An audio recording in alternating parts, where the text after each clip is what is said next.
سے نمبر ایک یہ ہے کہ پیارے بچوں، ماں باپ کا ادب کرو، ماں باپ سے مت لو، ان کو بدتمیزی کا جواب مت دو، ان سے غصہ مت کرو۔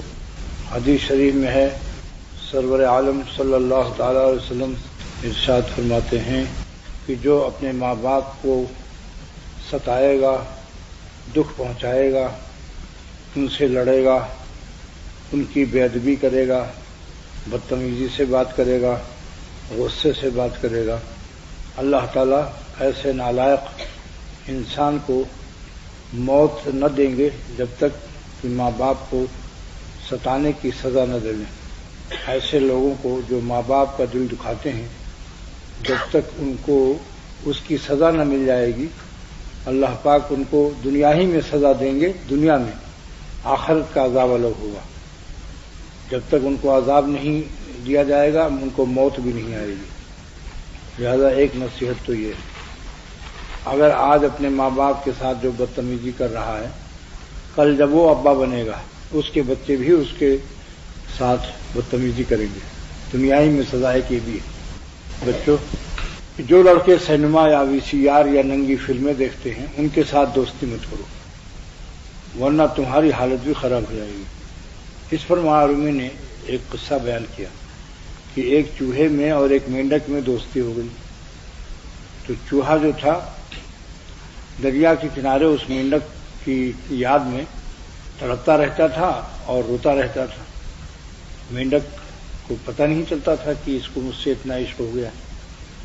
ایک دن وہ ملاقات ہو گئی تو اس نے چوہے نے کہا کہ مینڈک بھائی، آپ پیلے پیلے مجھے بہت حسین و جمیل معلوم ہوتے ہیں، آپ کی یاد میں ہم کو ستارے اور تارے گننے پڑتے ہیں، رات بھر نیند نہیں آتی، ویلیم 5 کھا کے سویا پھر بھی نیند نہیں آئی، تو آپ کو میرے آہ و فغاں کی اور میری بے چینی کی خبر کیسے ملے گی؟ مینڈک نے کہا بھائی ایسا کرو، ایک رسی چرا کے لے آؤ، تمہارے پاس، تم تو غریب آدمی ہو، کسی بنیا کے ہاں جا، ایک رسی چرا کے لے آ، اس کا ایک سرا میری ٹانگ میں باندھ دے اور ایک سرا تو اپنی ٹانگ میں باندھ دے، جب میری یاد تجھے ستاوے تو پیر ہلا دینا، ڈوری ہلے گی تو مجھے پتہ چل جائے گا میرا عاشق چوہا صاحب جو ہیں وہ مجھے یاد فرما رہے ہیں۔ وہ بڑا خوش ہو گیا چوہا، بنیا کے ہاں گیا، ایک رسی چھوٹی سی چرا کر لے آیا، اپنے پیر میں باندھ لیا، مینڈک نے بھی باندھ لیا۔ اب دونوں دریا کے کنارے بڑی دیر تک باتیں کرتے رہے اور ایک دوسرے سے دل خوش کر رہے تھے۔ چیل کو بھوک لگی تو اس نے دیکھا کہ چوہا دریا کے کنارے بڑی بے فکری سے بیٹھا ہوا ہے۔ چیل نے کہا کہ اس وقت اس کو لقمہ بنا لینا آسان ہے، کیونکہ اپنے بل سے خارج ہے، بل میں چیل گھس نہیں سکتی، اور اپنے مسکن اور مستقر اور ٹھہرنے کا جگہ جو ہے وہاں سے باہر ہے۔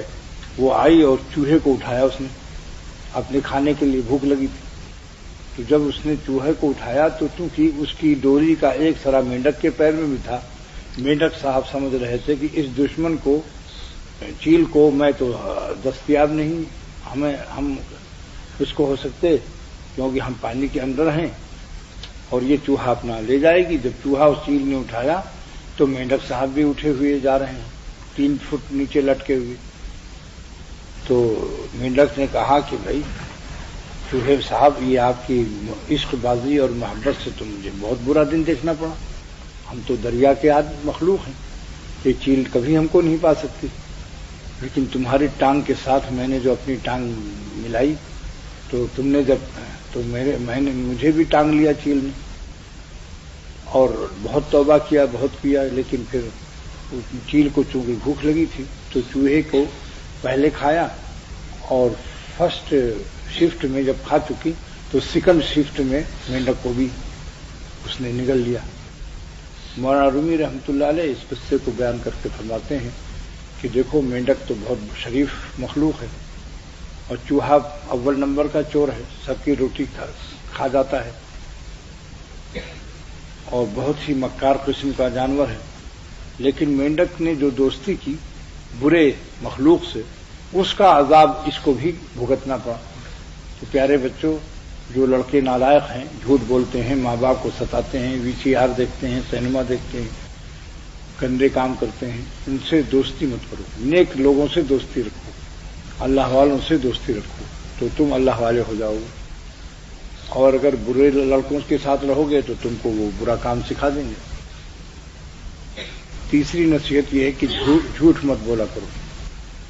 جھوٹ بولنے سے منہ میں بدبو، فرشتے میل بھر بھاگ جاتے ہیں اس کے بدبو سے، اور حرام ہے جھوٹ بولنا۔ چوتھی نصیحت ہے کہ کسی کی چیز کو بغیر اجازت، بغیر پوچھے ہوئے کسی کی چیز کو چرانا حرام ہے۔ ایک نصیحت باقی اور ہے۔ پانچویں نصیحت یہ ہے کہ جب تک بڑے نہ ہو جاؤ، سر پر بال بڑے بڑے نہ رکھو۔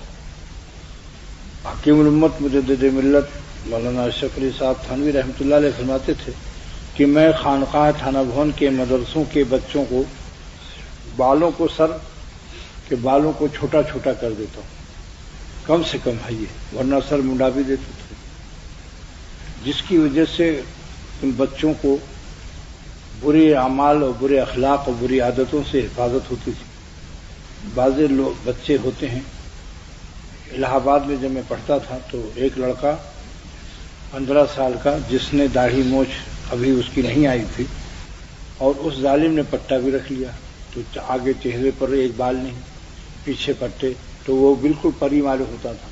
بہت سے لوگوں کا اس نے ایمان خراب کیا، اور کتنے اخلاق و گناہ اس کی وجہ سے ہوئے۔ اس لیے ہمارے بزرگوں نے ہمیں نصیحت کی ہے کہ بچوں کے سر پر بال ہونا اچھا نہیں، چھوٹے چھوٹے بال رکھو۔ اچھا، بال جو ہے سر کے، یہ دماغ چوستے ہیں، خون چوستے ہیں، دماغ کمزور کر دیتے ہیں، پھر ایسے بچے حافظ کیسے ہوں گے؟ ہم چلو بھائی، اس ملک میں منڈانے کو ہم نہیں کہتے، لیکن چھوٹے چھوٹے کر لو، مشین چلوا دو۔ سخت سردی کے موسم میں اگر بال رکھنا ہے تو چاہے اتنے بال رکھو دو، لیکن چھوٹے بڑے مت رکھو، جیسے نیچے چھوٹا اوپر جھونٹا، نیچے سے چھوٹا اوپر سے جھونٹا، یہ انگریزی بال ہے، اس کا نام انگریزی بال ہے۔ اور اگر برابر رکھو، پورے سر کا بال اتنا رکھو، برابر برابر، نیچے چھوٹا چھوٹا چھوٹا ہوتے ہوئے یہاں اوپر بڑا، یہ انگریزی بال ہے۔ شریعت میں اس کو حرام قرار دیا۔ میرے مدرسے میں جب میں نے بچوں کا بال چھوٹا چھوٹا کر دیا تو ایک عورت نے ٹیلی فون پر مجھ سے خوب لڑائی لڑی۔ اس نے کہا آپ نے میرے بچے کو گنجا کیوں کر دیا، جس کی وجہ سے میرا بچہ جو ہے وہ سب بچے اس کو ذلیل کر رہے ہیں، کوئی چپت مار رہا ہے، کوئی کچھ کر رہا ہے۔ تو میں نے جواب دیا کہ میں نے جو بال چھوٹے کرا دیے اور بعض بچوں کا سر منڈا دیا تو یہ ذلت کا کام نہیں، کیونکہ اگر یہ ذلیل کام ہوتا سر منڈانا تو اللہ تعالیٰ اپنے حاجیوں کا سر نہ منڈواتا، کہ اللہ اپنے مہمانوں کو اتنا بڑا مالک ہو کر ذلیل کرے گا۔ اور چھوٹے چھوٹے بال رکھنے میں اس کو فائدہ بتایا کہ اگر یہ بچے بال بڑے بڑے رکھیں گے ان کا دماغ کمزور ہو جائے گا، اور اس میں بہت سے فتنے گناہ کے بھی۔ امام محمد رحمۃ اللہ علیہ بہت حسین اور خوبصورت تھے، تو امام ابو حنیفہ رحمۃ اللہ علیہ ان کو پیچھے بٹھالتے تھے تقویٰ کی وجہ سے۔ تو اس لیے کہتا ہوں کہ ماں باپ کو سمجھانا چاہیے کہ جب تک یہ بڑے نہ ہو جائیں، کتنے بچے اپنے حسن کی وجہ سے اور خوبصورتی کی وجہ سے، بڑے بڑے بال رکھنے کی وجہ سے اغوا ہو گئے ہمارے یہاں۔ ایک مور اپنے پر کو اکھیڑ اکھیڑ کے پھینک رہا تھا، مولانا رومی رحمۃ اللہ علیہ فرماتے ہیں۔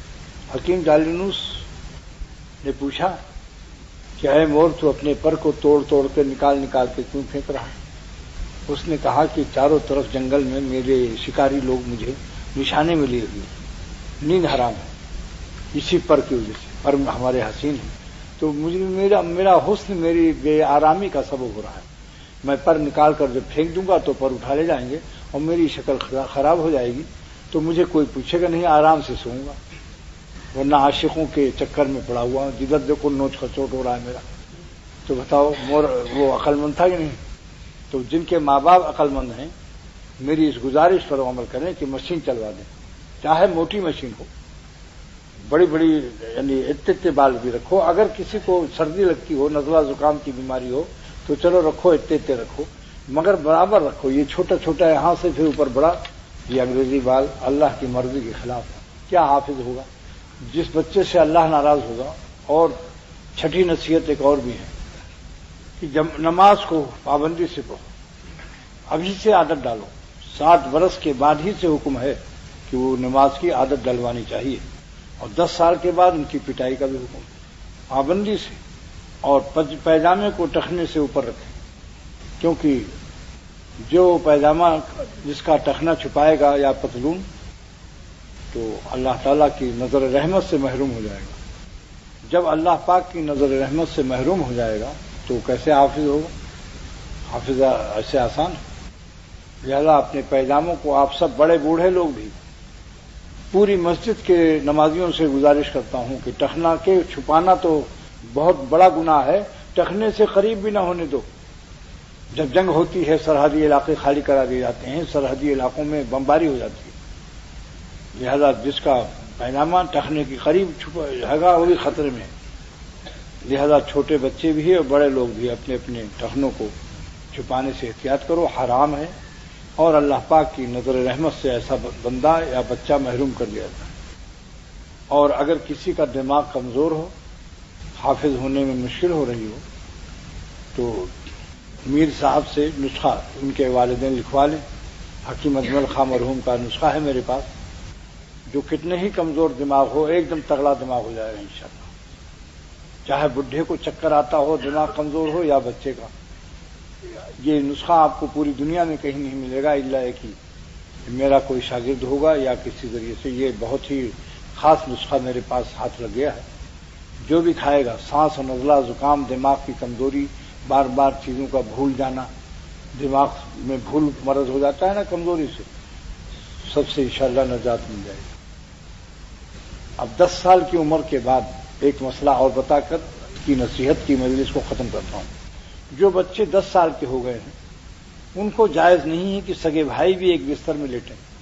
یہ حضور صلی اللہ علیہ وسلم کا حکم ہے، مشکات شریف کی حدیث ہے کہ جب 10 سال کی عمر ہو جائے تو 2 سگے بھائی بھی ایک بستر میں لیٹ نہیں سکتے، اور 2 سگی بہن بھی ایک بستر میں نہیں لیٹ سکتے. ضرورت اور مجبوری کے درجے میں بیٹا باپ کے ساتھ اور بیٹی ماں کے ساتھ، مجبوری درجے میں. گنجائش نہیں ہے یا غریبی ہے، ورنہ کوشش ہی کروں 10 سال کے بعد جب پہنچ جائیں بچے تو فرقو بین المزاج، بستروں کو الگ الگ کر دیں. اس حدیث کو جب میں نے پڑھائی تو ایک 60 سال کے بڑے میاں بیٹھے تھے، 60 برس کے. انہوں نے مجھ سے کہا کہ واہ، کیا حضور صلی اللہ علیہ وسلم نے علاج بتایا. اور انہوں نے بتایا میں نے 9 سال کے بچے کو گناہ کرتے دیکھا ہے. دیکھا آپ نے، یہ ہے ہمارے سرور عالم صلی اللہ علیہ وسلم. اللہ پاک جس کو نبی بناتے ہیں اس کو ماہر نفسیات اور اس کو طبائع کے تقاضوں سے باخبر رکھتے ہیں. اور اساتذہ کرام کے پاس کسی بچے کو تنہائی میں مت جانے کی. حکیم الامت سے زیادہ کون متقی ہوگا؟ ایک لڑکا گیا، مولانا شبیر علی صاحب نے بھیجا، 10-12 سال کا لڑکا تھا. حضرت حکیم الامت اوپر سے حالانکہ باوضو تفسیر لکھ رہے تھے، نیچے آ گئے اور اپنے بھتیجے سے مولانا شبیر علی سے فرمایا کہ دیکھو اشرف علی کی تنہائی میں چھوٹے بچوں کو مت بھیجا کرو جن کے داڑھی موچھ لیں. اب جس کو حکیم الامت پر اعتماد ہے وہ میرا عمل اپنا لے، اور نہیں تو جاؤ بھائی جہاں جیسے چاہو. میرے یہاں قانون بھی ہے کہ اساتذہ کرام کو اجازت نہیں ہے کہ چھوٹے بچوں کو اپنے کمروں میں بلائیں یا پیر دبوائیں یا کھانا منگوائیں. تنہائی میں ملنے کی اجازت نہیں. اور اساتذہ کے لیے پٹائی بھی منع ہے ہمارے یہاں. اگر بچہ نہیں چلتا کھڑا کرا دو، سبق کھڑے ہو کے یاد کرو، دیوار کی طرف منہ کر دو، 10 منٹ کی سزا کافی. کیونکہ پٹائی سے بعض وقت میں بچے مدرسوں سے نکل کر انگریزی اسکولوں میں چلے گئے، اور ہمیشہ کے لیے قرآن پاک سے اور اللہ والوں سے، استادوں سے نفرت ہوئی. جدے میں ابھی ایک شخص ہے وہ پڑھتا تھا ایک دوسرے مدرسے میں، ایک تماچا استاد نے مارا، آج بال بچے دار ہو گیا، اس کا کان سے پس نکلتا ہے، زخم ہو گیا، گالیاں دیتا ہے مدرسوں میں۔ تو اس کی بھی کوشش کرو کہ سزا مرغا بھی نہ بنانے دو، کیونکہ انسان بننے آئے ہیں، جانور بننے تو نہیں آئے۔ اس کا طریقہ پوچھو، سبق یاد نہیں ہے، اور اگر دماغ کمزور ہے تو اس کو دوا بتاؤ جو میں امیر صاحب سے لے کر کے رکھ لو، یہاں کے محتمم لوگ۔ اور جو سبق یاد نہ کرے غفلت سے، شرارت سے، اس کو کھڑا کرا دو کہ سبق یاد کرو، کھڑے ہو کر، اور چھٹی ہونے کے بعد 5 منٹ اس کو روک لو، بس یہ سزا کافی۔